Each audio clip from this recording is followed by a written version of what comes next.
Zimbabue vive al borde del abismo, de su autodestrucción. Necesita con urgencia cerrar unas heridas que sudan odio y desesperación. Le sangran sus ciudadanos que huyen del país hartos de una vida sin futuro. Sangra la economía. La producción se ha desplomado y la moneda nacional no es más que el recuerdo de una pesadilla. Y sangra Zimbabue por la violencia desatada por un régimen desquiciado.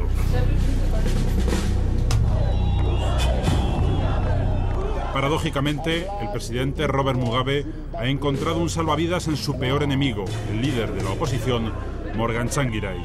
Con él comparte ahora el poder, o quizá mejor dicho, comparte algunas parcelas de poder. Ningún matrimonio es perfecto, aunque tenga las mejores de las intenciones. No digo que esté de acuerdo con el pasado de Mugabe, con sus actuaciones. El deterioro de Zimbabue es evidente. Seguramente por eso Mugabe ha cerrado la puerta a testigos incómodos. Los grandes medios internacionales han intentado en varias ocasiones ver y contar cómo sobreviven los zimbabuenses. Y siempre la misma respuesta: permiso denegado. Y así hasta el mes de mayo. Televisión Española es el primer gran medio internacional que logra permiso para entrar. Eso sí, previo pago de $1.500 por persona, una tarifa que resultó negociable. El propio ministro de Información modificó las condiciones de entrada para hacer más asequible este viaje a la finca de Mugabe. La tierra es el eje de la política en Zimbabue. Millones de personas necesitan tierra de cultivo para sobrevivir.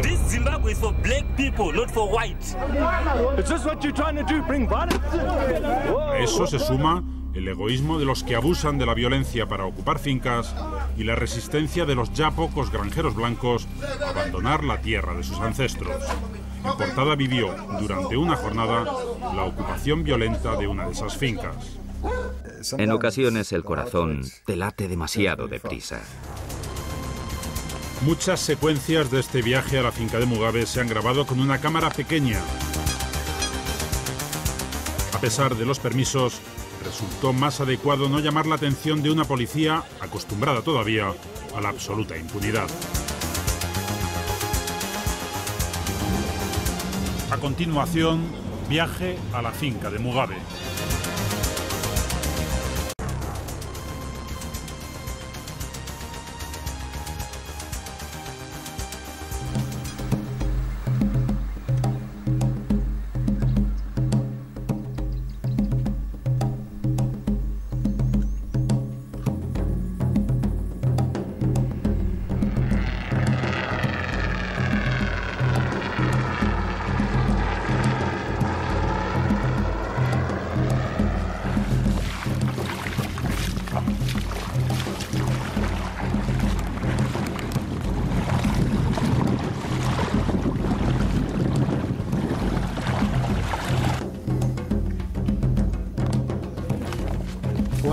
¿Por qué has dejado Zimbabue?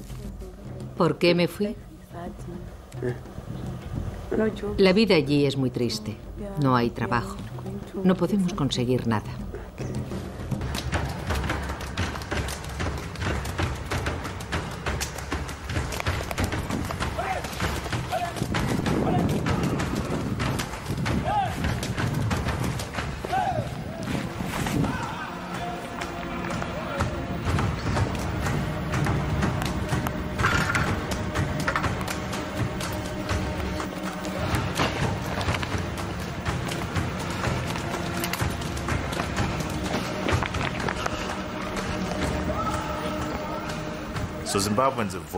Los zimbabuenses ya han votado con sus pies. Han escapado del país. Entre 2 y 4 millones han dejado el país durante los últimos 10 años.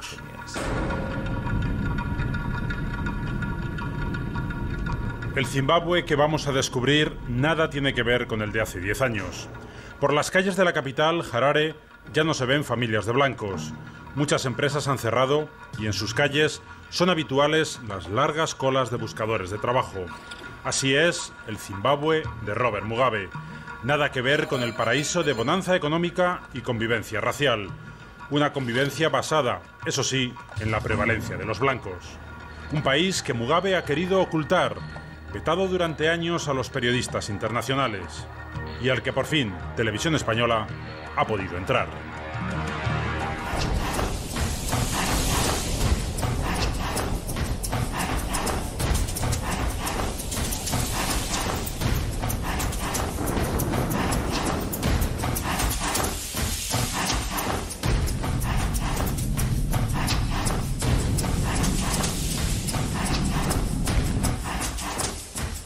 Primer destino del viaje, una granja en Chegutu, al oeste del país. La plantación está ocupada por un grupo de veteranos de guerra, pero los dueños blancos se resisten a dejar la casa. Al llegar, descubrimos que nos ha seguido un grupo de ocupantes. Rodean el jardín y despliegan su ritual de intimidación.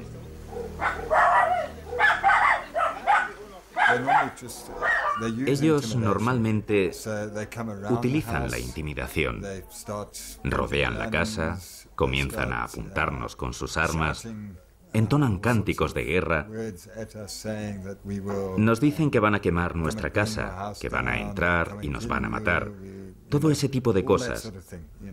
En ocasiones el corazón te late demasiado deprisa. Ben Frith conoce bien el ritual. Lo sufre con mucha frecuencia. No nació en África, pero se siente africano. Es el propietario de la granja y aquí vive, o sobrevive, con su mujer Laura y sus 3 hijos. Eso ha pasado ya varias veces. A mí me han agredido en 4 ocasiones diferentes. La última el año pasado y estuve a punto de perder la vida. Su rostro deformado dio la vuelta al mundo. Eso le convirtió en símbolo para los granjeros blancos, pero también le puso en el centro de la diana.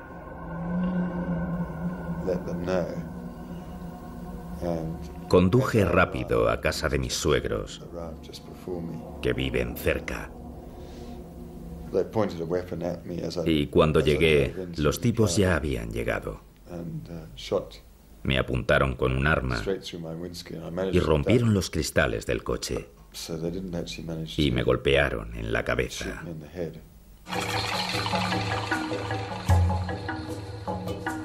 Desde que Zimbabue rompió con la vieja Rodesia y el Reino Unido en 1980, el reparto de las tierras ha marcado el destino del país. Robert Mugabe gana la guerra de guerrillas al gobierno segregacionista de Ian Smith, con la ayuda de los ahora veteranos de guerra. Les promete tierra, las mejores tierras. Pero el Mugabe ya poderoso se olvida de ellos, y ellos, los que soportaron el fuego en las trincheras, no olvidan la promesa.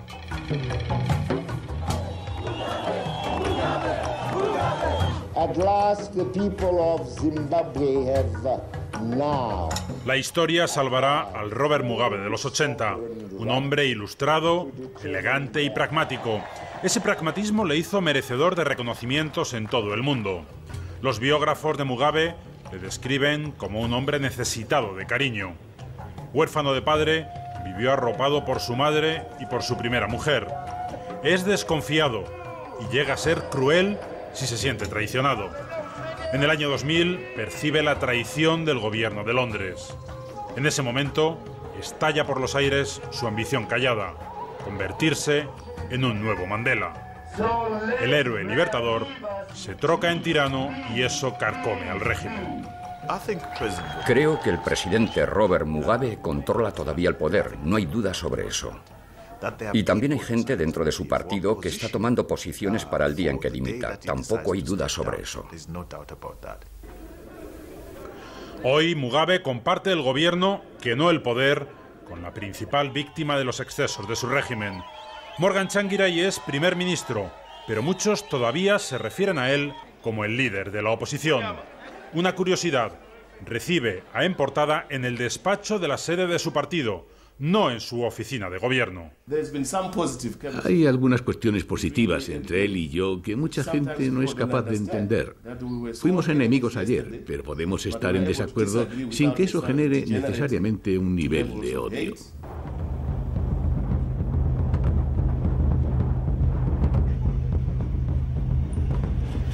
Zimbabue se extiende por el sur de África en un espacio algo menor que el de España.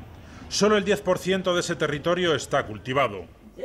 Los zimbabuanos, blancos o negros, ven esa tierra como parte de su alma. Está en su historia, en sus raíces, en su tradición.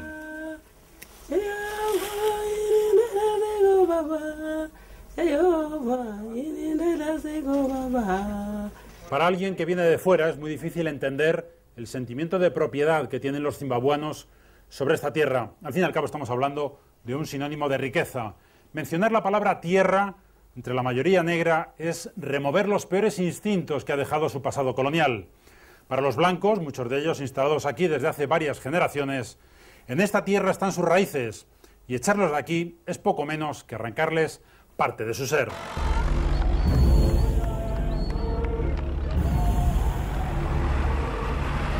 Año 2000. Todo cambia en Zimbabue. Mugabe cede finalmente a las presiones de los veteranos de guerra y autoriza las invasiones de fincas. Le empujan también los despechos del gobierno británico de Tony Blair. El mundo pone su objetivo en Zimbabue el día en que muere David Stevens, el primer granjero blanco asesinado por ocupantes de fincas. La imagen grabada desde el aire, con su cadáver ya en un ataúd, dispara todas las alarmas. De eso hace ya 9 años. Fue entonces cuando en portada estuvo con su viuda.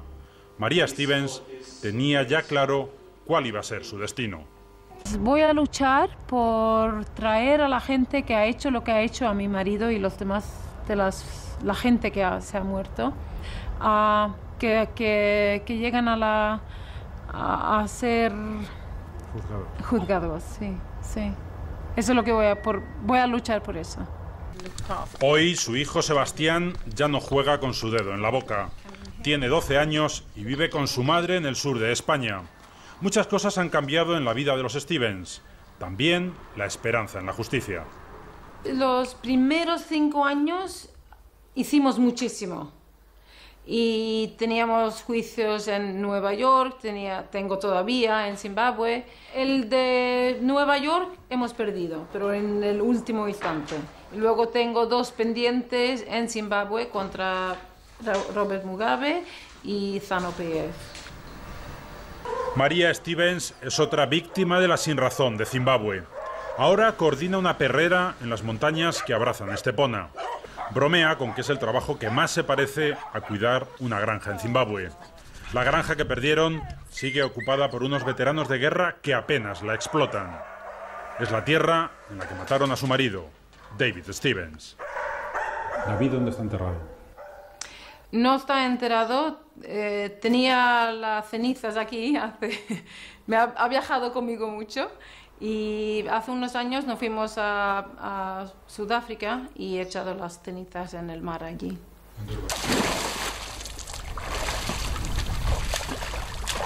Su muerte fue el principio de una ola de ocupaciones ilegales. Pocos debaten en Zimbabue la necesidad de una reforma agraria, de un reparto de tierras que otorgue más riqueza a los negros. Otra cosa es que en muchos casos detrás de estas ocupaciones está el descarado objetivo de Mugabe de enriquecer a sus amigos, adjudicatarios de muchas de las fincas. Las personas que se han beneficiado de esta reforma de la tierra no son los más desfavorecidos en sentido amplio. En eso estamos de acuerdo. Que la gente que se ha beneficiado de la reforma de la tierra son los amigotes del ZANU-PF o miembros de la élite gobernante, funcionarios, militares y otros, estamos de acuerdo. Es un hecho.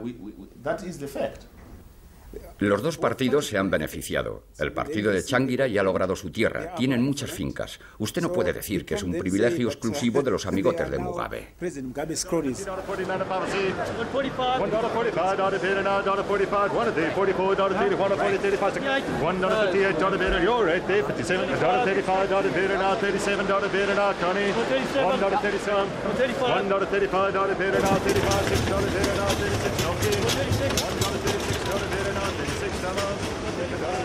Ya no quedan compradores ni vendedores blancos. Apenas se escucha el bullicio comercial de antaño.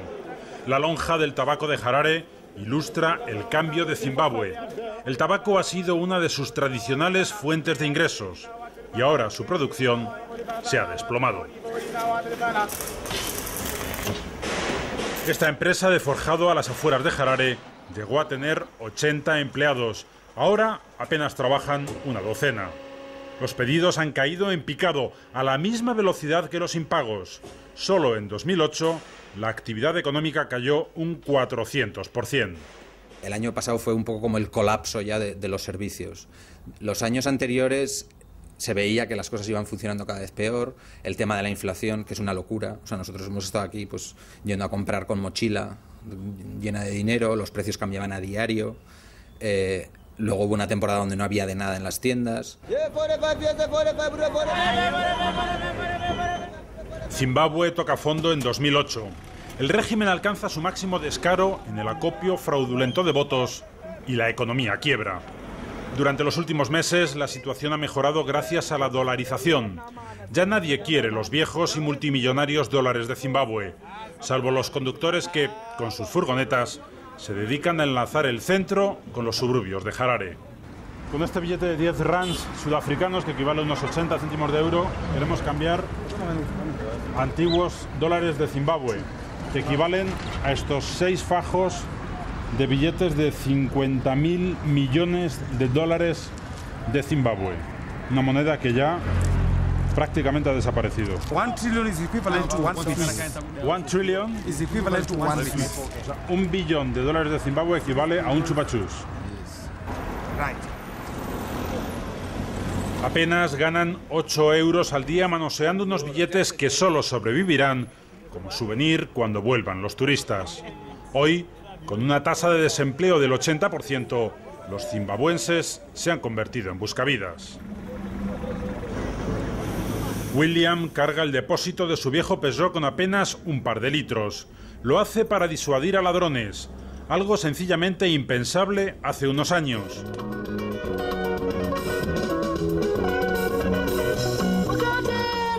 Los años que hace que él trabajaba como tractorista en una empresa agropecuaria. Cerró, como otras miles, y ahora conduce por encargo y arregla bicicletas.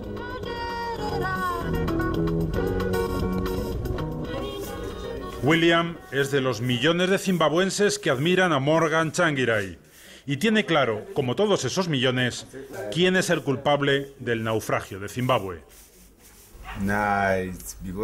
Por culpa de esos líderes, ¿entiendes? Por un líder llamado Robert.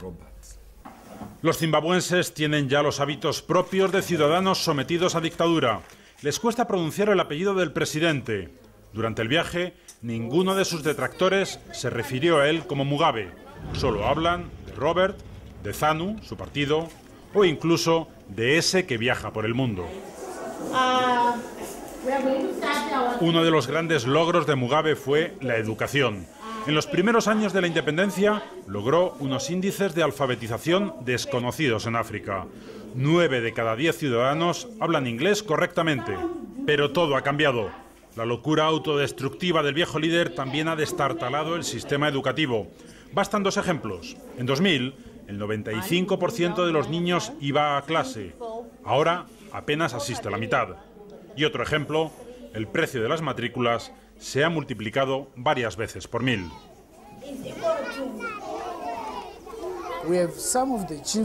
Algunos de estos niños han vivido con sus abuelos y otros han estado con familiares que han llegado a abusar de ellos.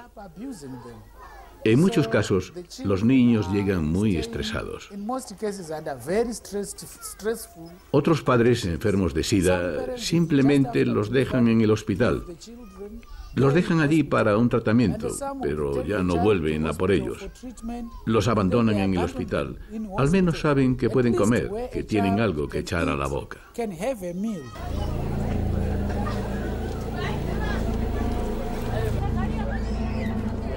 Pero donde más dramáticamente ataca la crisis es en el sistema sanitario. Se ha disparado el número de enfermos de SIDA. Y en 2009, el país sufre una epidemia de cólera que deja al menos 3.000 muertos.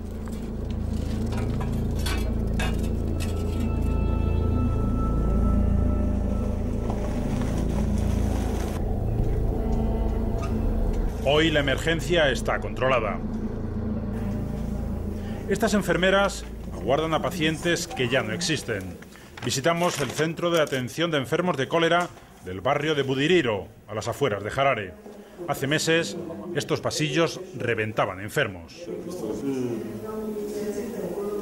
La epidemia solo se ha conjurado de momento gracias a la ayuda de las organizaciones humanitarias.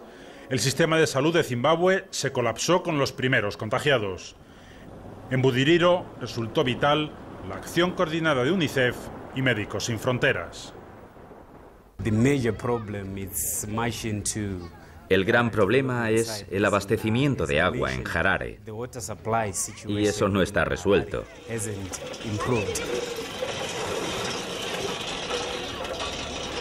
Es evidente que no está resuelto. Las colas para llenar bidones de agua son habituales en los barrios más deprimidos de Harare. Y también es habitual toparse con montañas de basura podrida por el sol. Al menos las organizaciones humanitarias han logrado concienciar del peligro, incluso a los más pequeños. In Zimbabwe we are dying with cholera. This rubbish causes cholera in Zimbabwe. I don't need cholera. You don't need cholera. Some people in hospital die in cholera. When you go in a hospital, you see people who...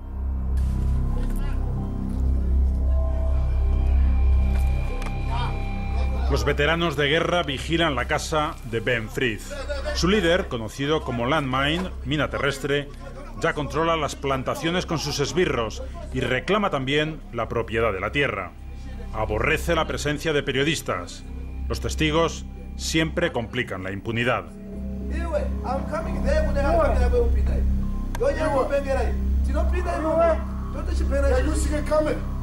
Un amigo de Ben discute con los asaltantes. En realidad, intenta ganar tiempo para recibir alguna ayuda. Es una charla tensa que parece interminable.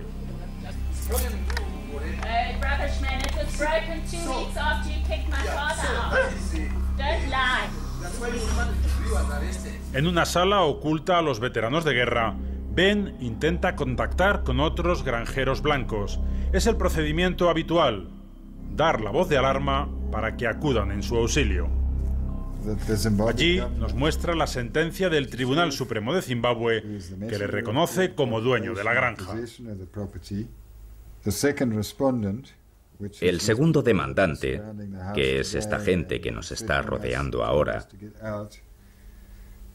amenazándonos y queriendo expulsarnos,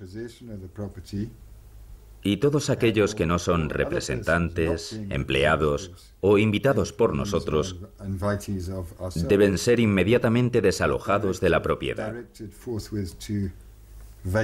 Es decir, que toda esta gente que pide que nos vayamos son los que deben salir de aquí, según el Tribunal Supremo.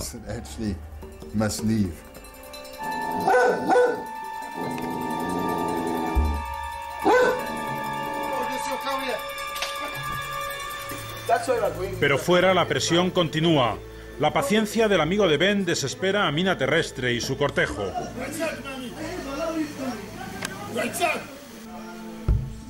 Las amenazas suenan cada vez más firmes.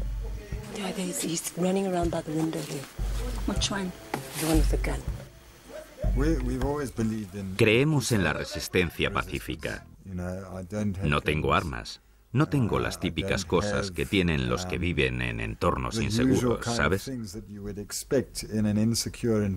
Normalmente, esta gente está protegida por grandes vallas. Tienen a muchos tipos armados. Eso no funciona en esta situación. Ben vive en esta granja con su mujer y sus hijos. Hoy solo está la pequeña. La intimidación física comenzó durante el mes de abril y así casi todos los días. Es difícil entender por qué Ben no tira la toalla. Tenemos que vivir acostumbrados a que otros quieran entrar en tu casa, a que no te dejen trabajar. Gente que intenta crear verdaderos problemas. Y así estamos desde hace 9 años.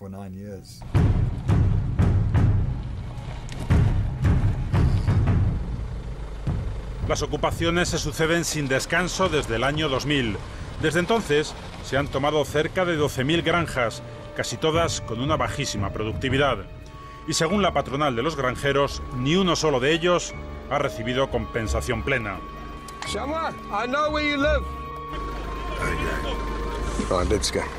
Los asaltantes abusan de la impunidad. Siempre utilizan métodos más o menos intimidatorios.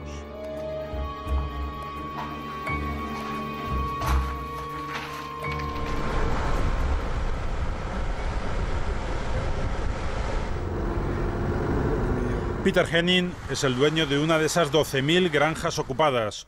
Sufrió también la intimidación, pero él prefirió abandonar Zimbabue. Forma parte de ese 85% de granjeros que ha dejado sus tierras. Hoy vive con su familia en el norte de Sudáfrica. Cada 2 meses cruza la frontera para supervisar la plantación. Cuando vienen a mí y me dicen, vuélvete a Gran Bretaña. ¿Entiendes? Mi familia vive en África desde 1764.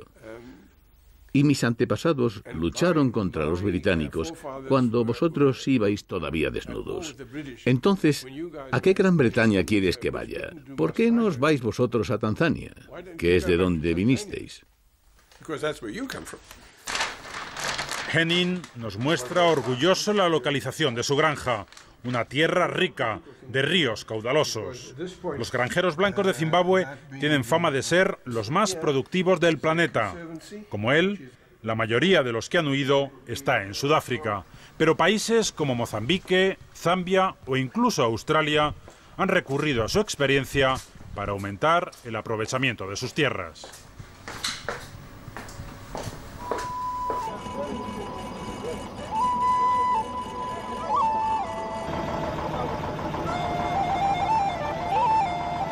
Los zimbabuenses miran hacia el sur.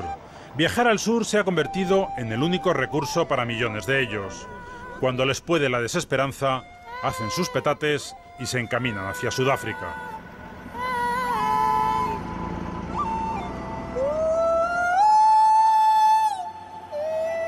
El país de Mandela es una suerte de tierra prometida. Las alambradas que separan los dos países impresionan, pero no logran frenar el impulso de los que quieren dejar atrás la pobreza o la violencia.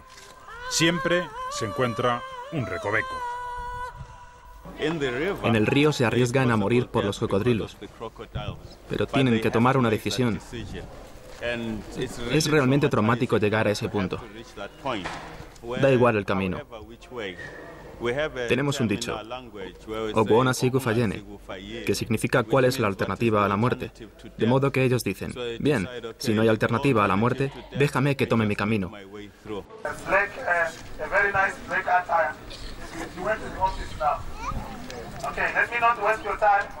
En las gradas del estadio de Musina, en Sudáfrica, se concentran los que han llegado en un solo día.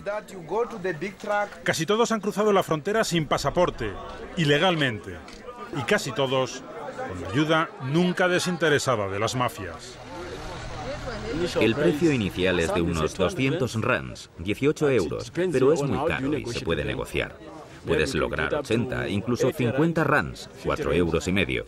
Depende de cómo negocies con ellos. Sudáfrica se esfuerza por dar apariencia legal a su presencia. Los identifica y al cabo de unos días les concede un permiso de residencia temporal. Es vital. Sin ese permiso no conseguirán nada en Sudáfrica. Atrás dejan por fin los lances en la frontera a merced de las pandillas de traficantes.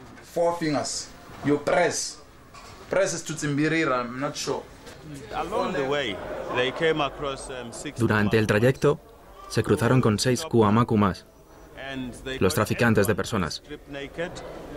Eran 6 chicos y 3 chicas.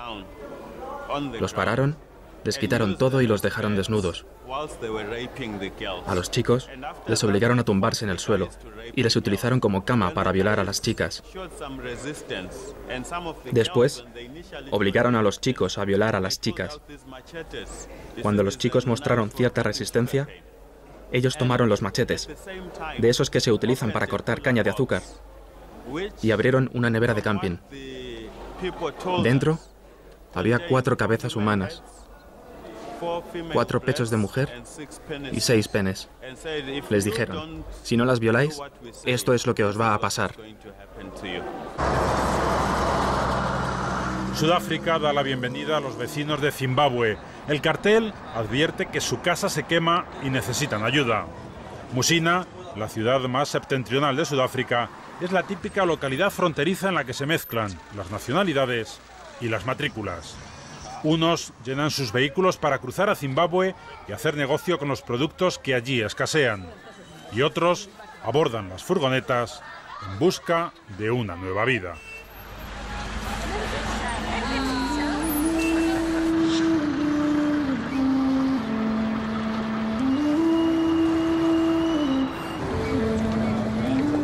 Johannesburgo es su principal destino.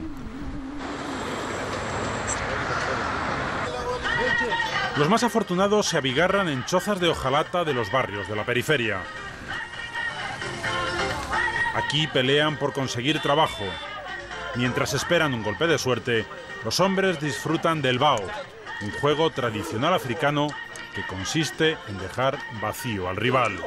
Es el arte de la supervivencia.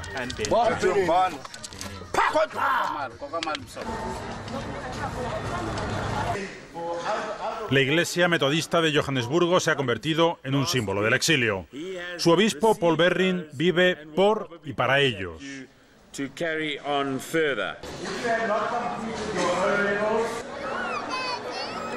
Aquí duermen unas 3.000 personas cada noche, las mujeres y sus bebés en el interior del templo y los hombres en las escaleras.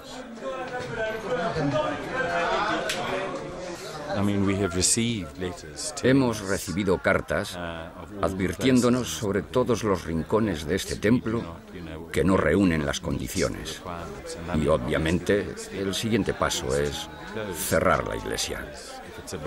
Es un edificio que resulta indecoroso en una ciudad construida sobre una veta de oro.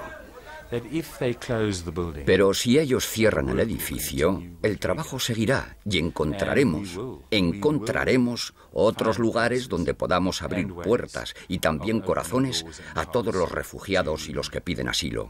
Por el momento, es la razón fundamental de nuestra existencia.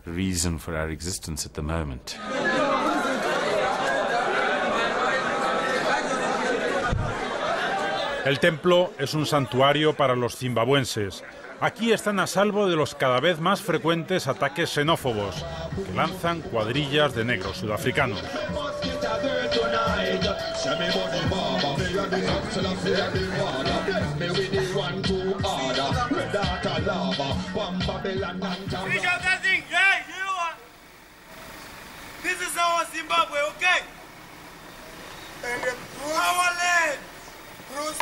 And Ben Cliff, tomorrow morning, if you are not going, I need to fight you.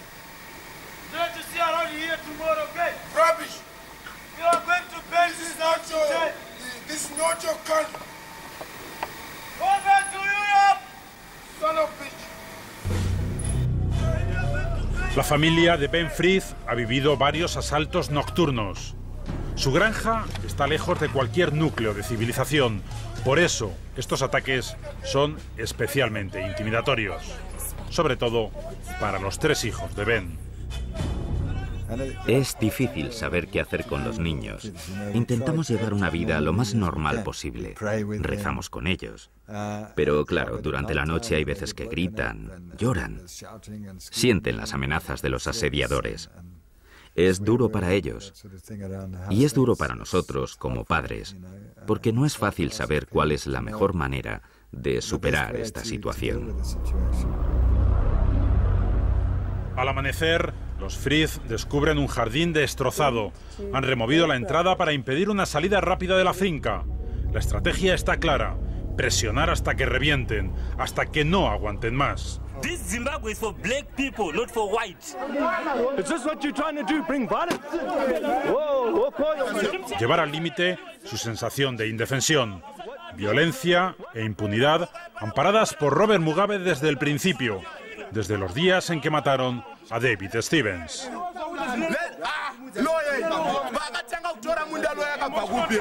¿Durante esos días recibiste alguna condolencia por parte del régimen de Robert Mugabe? No. ¿Alguna No. una señal de cariño? Nada, nada. De Morgan Tsvangirai sí, él me vino a ver, pero de Mugabe o de ZANU-PF, nada, claro que no. No. ¿Y lo echaste de menos o no? No.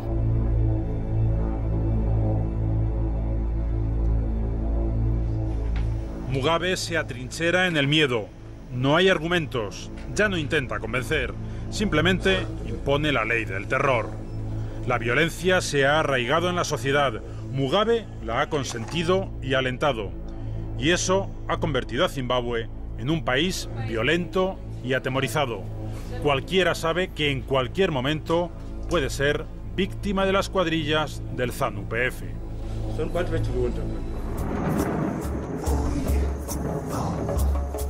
El sur, la región de los Matabele, rebelde por naturaleza y castigada por tradición. En su capital, Bulawayo, se concentra el mayor porcentaje de violencia política de todo el país.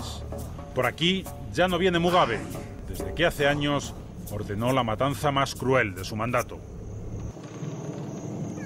La casa de Rura Misai está en uno de los barrios que rodean Bulawayo. Tiene 6 hijos y espera otro. Hace un año, poco antes de las elecciones, un grupo de unos 40 chavales con camisetas del partido de Mugabe le pegaron una paliza que la dejó al borde de la muerte.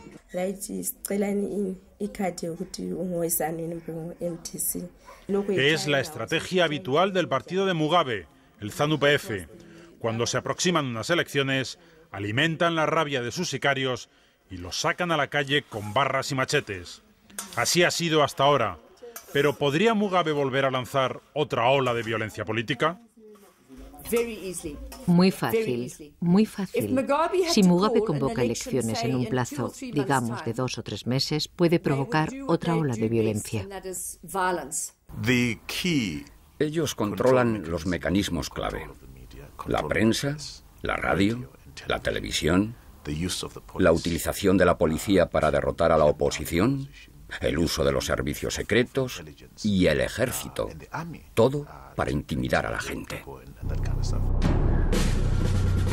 El día en que Mugabe renuncia a controlar la policía y el ejército, habrá renunciado al poder. Un poder que comparte con un puñado de militares conocidos como la Junta. Lo saben los zimbabuenses y durante el viaje muchos nos invitan a preguntar al primer ministro quién controla realmente la policía, el ejército y las cárceles. El asunto de la seguridad. El asunto de la seguridad está controlado por el gobierno, que según la Constitución está compuesto por el presidente, el primer ministro y el gabinete. Por lo tanto, las fuerzas de seguridad están controladas por el gobierno. ¿Y usted cree que esa respuesta va a satisfacer a todos los que me han pedido que le haga esa pregunta? Quizá ellos están pensando en otra persona. Seguro que están pensando en un general o algo así. Todas esas personas están sometidas a la autoridad civil. Y la autoridad civil es el gobierno. Probablemente se han creado algunas percepciones. Pero hasta donde yo sé, el ejército, la policía y toda esta gente están controlados por el gobierno. Tsvangirai no ha querido responderme. ¿Puede usted hacerlo? Sí, la Junta, los generales. Directamente, sin duda. Sin duda. No el gobierno. No. Los generales directamente. Así es.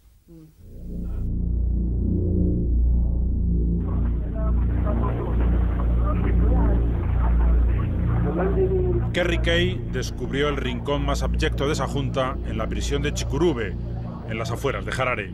Allí aparcan a sus más temidos rivales. Las imágenes que grabó sirvieron para conocer algo mejor una de las prisiones más espantosas del planeta. Durante la epidemia de cólera, en la prisión central de Harare, morían aproximadamente unas 10 personas al día.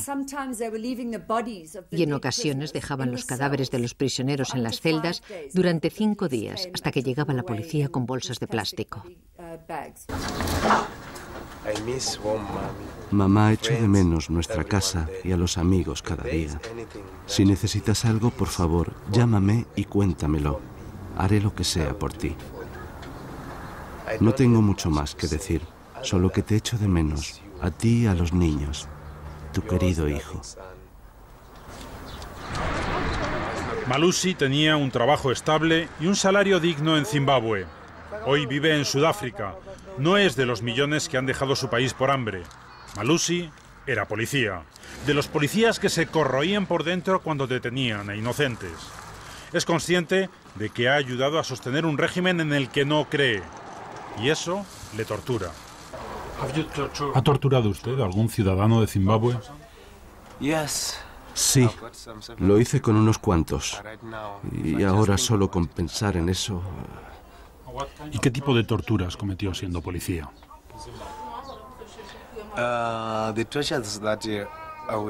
Torturas del tipo... como del tipo... Se les forzaba y les metíamos la cabeza en un cubo lleno de agua durante el tiempo necesario para que confesaran. Durante 5 o 10 minutos. Era muy difícil para algunos sobrevivir a esa situación. ¿Ha muerto algún ciudadano de Zimbabue durante esas torturas? No uno, varias personas. El caso de Malusi es excepcional. Pocos son los que han desertado. Miembros de una policía indigna que encubre a las pandillas que se pavonean por los barrios más humildes, que ejecutan, sin escrúpulos, los abusos de un dictador caprichoso. Ese viejo. Al principio fue bueno. Creo que desde el 81 hasta el 92 yo respetaba a ese viejo. Era agradable, era bueno. Pero las cosas cambiaron. Ahora no me siento seguro con ese buen padre. Y si alguien me pregunta si ese es mi padre, simplemente diré, no, ese no es mi padre. No puedo tener como padre a un tipo tan despiadado. Ahora es un hombre despiadado. Las ocupaciones, como la de la casa de Ben Frith y otras miles en Zimbabue, simbolizan una fractura del país. La de unos blancos, a veces elitistas, que han ejercido de locomotora, y la de un grupo harto de esperar las tierras que les prometieron. Pero Zimbabue tiene otra fractura aún más dolorosa, la que separa a los que oprimen de los que sufren, sean blancos o negros. El asalto a la casa de Ben Frith termina por hoy. Los veteranos de guerra dejan la granja con la amenaza de regresar en unos minutos con centenares de sicarios para el asalto final. Es mayo de 2009. Le preguntamos a Ben quién dormirá en su cama el día en que se emita este viaje a la finca de Mugabe. Es una pregunta muy difícil. Vivimos día a día, hora a hora. No sabemos qué va a ocurrir esta tarde. No sabemos qué va a ocurrir esta noche. Hemos puesto toda nuestra confianza en Dios. Creemos en Dios. Sabemos que hay un Dios. Y rezamos a ese Dios. Le pedimos que mantenga nuestras vidas en sus manos. Bueno, vivimos como Cristo. Y morir es ir con Él. Podemos morir asesinados esta noche. No lo sabemos. Es una situación muy volátil. Pero sí sabemos que confiamos en Dios. Y 3 meses es mucho tiempo. Uno de los amigos de Ben nos confirma que la carretera está despejada. Mina Terrestre y sus amigos se han retirado. Decidimos salir de la casa y nos despedimos de Ben y su familia, de la misma manera que los gobiernos occidentales y los medios de comunicación se despiden de África cuando deja de interesar.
Los de Asunción Lorenzo son los ojos de España en Zimbabue. Llegó aquí hace más de 16 años y ha sentido muy de cerca la descomposición del país. Ahora vive en una pequeña granja a media hora de Harare. Se ha adaptado a los riesgos de vivir y trabajar en un país como este. En el año 2000 tenía una granja que decidió vender cuando empezaron las ocupaciones. Llegó un momento en que Mugabe vio que perdía popularidad y la manera más populista de mover al pueblo de Zimbabue es a través de la tierra. Entonces resurgieron todas las canciones de la chimurenga, de las guerras de los 70 y anteriores, de cuando llegaron los colonos aquí. Aquí el decir la palabra ñica, la palabra tierra, es mover sangre. Con su marido cultiva un pequeño terreno, pequeño para las dimensiones de las granjas de Zimbabue, que no llega a resultar atractivo a los golosos amigos de Mugabe. Aún así, no se ha librado de los violentos caprichos del régimen. Acusaron a 3 vecinos nuestros, uno de ellos muy amigo nuestro, de tener un campo de entrenamiento para fuerzas de la oposición para derrocar el gobierno de Mugabe. Y al amanecer empezaron a llegar los helicópteros y esto parecía el fin del mundo, cuando no sabes si vienen a por ti, si o vienen a matarte o a registrar tu casa o qué es lo que quieren esta gente. Como otros granjeros blancos, vive en el filo de la navaja. Sabe que cualquier día le puede tocar a ella. Parte del excitement de vivir aquí es la decisión del último momento también. Es un poco como estar de safari permanente, no sabes por dónde va a salir el león.